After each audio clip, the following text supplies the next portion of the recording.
Assalamualaikum warahmatullahi wabarakatuh. Hari ini grup kami ingin membentangkan projek iaitu Sonic Bicycle. Saya Lukman Adam bin Mat Supian. Nombor matrik saya 19 DRA 19F 1002. Saya Muhammad Rashad bin Muhammad akan menerus selaku pembentang kedua akan meneruskan pembentangan ini. Saya Muhammad Norman Hakim bin Abdul Mubin selaku presenter yang ketiga akan meneruskan pembentangan slide yang seterusnya. Introduction. Apabila disebut bicycle travel adalah basikal yang digunakan dalam jangka masa yang lama. Bicycle travel ini juga digunakan untuk penunggang untuk menunggang dengan jangka masa yang berhari-hari dan lama sehingga sampai ke destinasinya. Bicycle travel ini didesain tidak fokus kepada speed, malahan ia fokus kepada ergonomik, kekuatan, kestabilan tinggi dan tahan lama.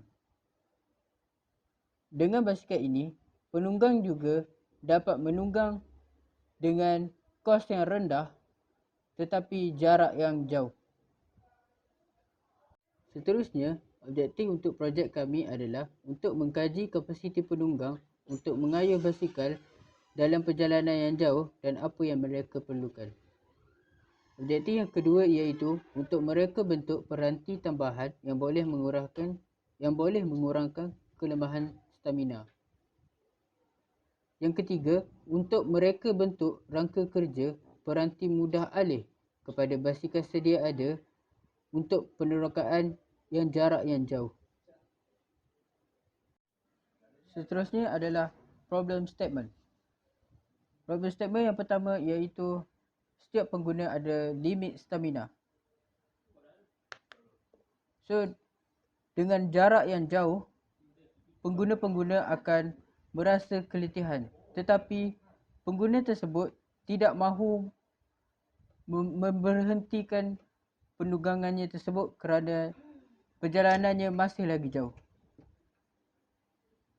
Pengguna ini juga merasa keletihan dengan kebebanan iaitu berat barang yang dibawa. Yang kedua, tiada electric supply seperti pengguna ingin mengecas phone-nya ataupun mengecas device yang pengguna bawa semasa travelling, tetapi tiada kemudahan electric supply. So dengan bantuan projek kami akan mewujudkan electric supply tersebut. Yang seterusnya adalah projek scope. Projek kami memfokuskan untuk menaik taraf mekanisme daripada basikal yang sedia ada, iaitu mekanisme. Dari segi mekanisme, kami menggunakan device yang sesuai yang di mana rider boleh mengurangkan energi ketika mengayuh, iaitu kemudian dengan menggunakan tenaga solar, ia akan dapat memudahkan para rider atau penunggang untuk mencari tempat membekalkan tenaga untuk digunakan. Okey, yang seterusnya adalah research, iaitu kajian yang telah kami lakukan berdasarkan testing yang telah kami lakukan. Testing yang telah kami lakukan menggunakan beberapa metod. Contohnya adalah seperti yang pertama, max distance, jarak yang boleh pergi jika menggunakan throttle sahaja, ia boleh pergi sejauh 30 hingga 40 km. Jadi sekiranya anda mampu mengayuh sejauh 30 km, maka anda boleh sambung menggunakan throttle sejauh 30 hingga 40 km. Jadi anda boleh bergerak sejauh 70. Kalau digabungkan 30 campur 40 jadi 70 km. Kemudian menggunakan pedal assist boleh bergerak sejauh 50 hingga 70 km. Kemudian untuk maksimum berat bagi basikal ini adalah 200 km. Top speed adalah 22 km per jam. Hill climb ketika menaiki bukit boleh pergi sejauh boleh pergi dengan kelajuan 5 hingga 12 km per jam. Manakala untuk jalan yang rata boleh pergi sehingga 10 hingga 20 km per jam kelajuan. Untuk average speednya adalah 15 km per jam. Ketika menurun bukit, ia boleh pergi sejauh 30 hingga 30 km per jam kelajuannya ya guys. Kemudian charging timing ketika untuk charge bateri tersebut, dia mengambil masa 4 hingga 6 jam. Faham? Okey, kemudian ini adalah rekod yang telah pun kami lakukan melalui testing, iaitu berat sebanyak 72 kg boleh mencapai kelajuan maksimum 38 km per jam, yang di mana average speednya adalah 20.5 km per jam, iaitu dalam jarak 2.1 km dengan catatan masa 5 minit 42 saat. Yang kedua, 91 kg dengan kelajuan maksimum 36 km per jam. Average speednya adalah 20.2 km per jam yang telah dilakukan dalam jarak 3.8 km dengan mengambil masa 9 minit 4 saat. Okey, kemudian rekod yang terakhir iaitu 100 kg, yang itu top speednya adalah 33 km per jam dengan average speednya 18.1 km per jam yang telah dilakukan sejauh 0.9 km dengan catatan masa 3 minit 44 saat. Yang kemudian seterusnya adalah bahan-bahan yang digunakan. Bahan yang digunakan adalah yang pertama basikal, yang kedua brushless motor controller, yang ketiga motor hub, yang keempat bateri lithium ion, yang kelima solar panel, yang keenam power inverter, seterusnya solar charger controller, dan yang terakhir adalah pedal assist. Seterusnya adalah sistem specification. Ini adalah 3 sistem utama yang kami gunakan pada projek ini, iaitu motor hub 48 volt 1000 watt, bateri lithium ion 36 volt 10Ah, dan juga solar panel 400 watt per hour. Seterusnya adalah proses pemasangan, iaitu pemasangan bateri pada frame yang bersesuaian, pemasangan motor hub iaitu pada tayar hadapan yang disekalikan dengan brushless motor controller dan juga throttle, pemasangan pedal assist pada kawasan crank arm, dan juga wiring solar panel. Seterusnya adalah projek impact. Poin yang pertama adalah untuk mengurangkan stamina pengguna basikal semasa mengembara. Hal ini kerana setiap pengguna mempunyai saiz badan yang berbeza dan stamina yang berlainan dan mempunyai had limit masing-masing. Poin yang seterusnya adalah memudahkan pengembara untuk mencari tempat untuk mengecas seperti handphone, GPS dan sebagainya pada kawasan yang jauh dari bandar, seperti di kawasan lebuh raya atau kawasan perkampungan. Seterusnya adalah kos pembelian untuk projek ini. Yang pertama adalah basikal standard yang berharga RM300, motor hub yang disetkan sekali dengan brushless motor controller dan juga pedal assist sensor yang berharga RM700, bateri lithium ion yang berharga RM600, solar panel yang berharga RM100 dan juga power inverter yang berharga RM80.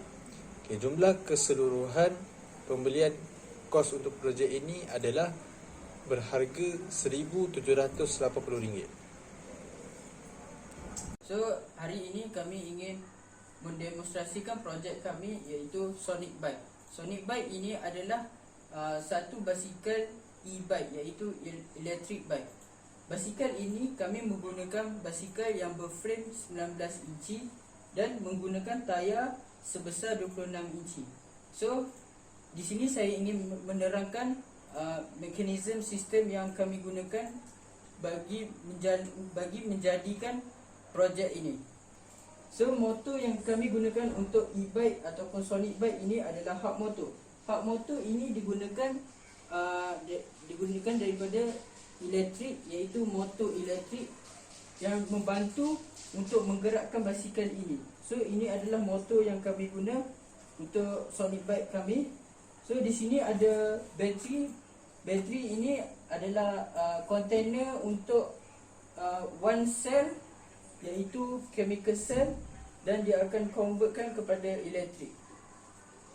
So di sini kami ingin menunjukkan brushless motor controller, iaitu ataupun disebut sebagai commander ataupun ibu kepada semua basikal, kerana order akan dapat daripada sini. So di sini ada throttle. Ada dua jenis cara untuk menggerakkan basikal ini, iaitu throttle dan pedal assist. So ini adalah pedal assist. Pedal assist ini dia berfungsi sebagai throttle, tapi cara penggunaan ini adalah dalam keadaan mengayuh. So apabila basikal ini mengayuh, power akan income, so motor akan bergerak. So ini adalah salah satu cara untuk menggerakkan basikal. Pedal assist ini kebiasaannya digunakan untuk mendaki ataupun di tempat-tempat yang bukan rata, seperti di dalam hutan dan di tempat-tempat lain. So di sini saya ingin melakukan proses penggerakan tayar, iaitu mula-mula melalui throttle dan melalui pedal assist. So ini adalah throttle. Saya tekan switch on, dia akan menyala. Okay, coba sikit. So saya angkat sikit dan pulas. Ini adalah lower speed dan ini adalah max speed. So cara yang kedua iaitu cara menggunakan pedal assist. So ini adalah cara pedal assist berfungsi. Dengan memulas pedal,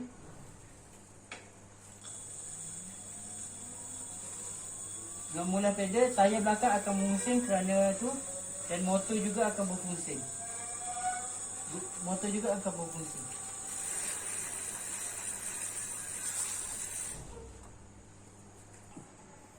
So ini adalah video basikal kami bergerak ataupun video basikal kami berfungsi.